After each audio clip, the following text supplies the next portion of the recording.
In today's video, I'm going to teach you how to download and install OBS Studio using a simple and easy to follow process.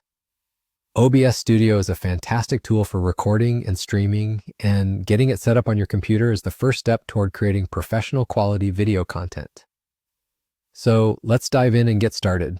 The first thing you need to do is open your web browser and navigate to the website obsproject.com/download. This is where you'll find the official OBS Studio download page. Once you're on this page, you'll be able to see options for different operating systems, generally including Windows, Mac OS, and Linux. Choose the version that matches your operating system.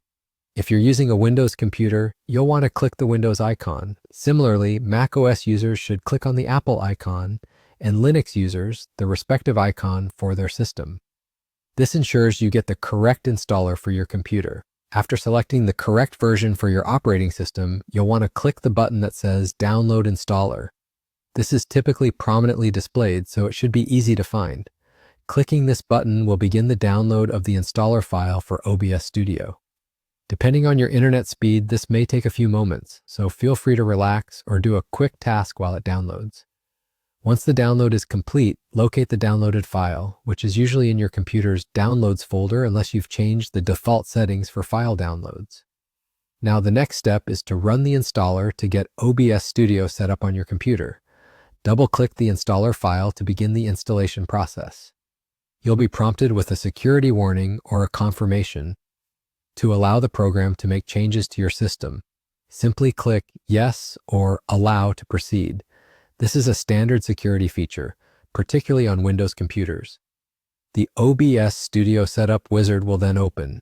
Follow the instructions provided by the Setup Wizard. Generally, you'll be clicking Next a few times through the initial instructions. You'll also be asked to agree to the terms of the license agreement, so make sure to review those before clicking I agree. After that, you can choose the installation location. Most users will be fine with the default location, so you can typically click Next again. Finally, click the Install button to start the installation process. This might take several minutes, so be patient while the files are being copied over to your computer. Once the installation is complete, you'll see a confirmation screen. Simply click Finish to exit the Setup Wizard. Congratulations! OBS Studio is now successfully installed on your computer, and you can start using it right away. I hope this guide was helpful. Thanks for watching and happy streaming.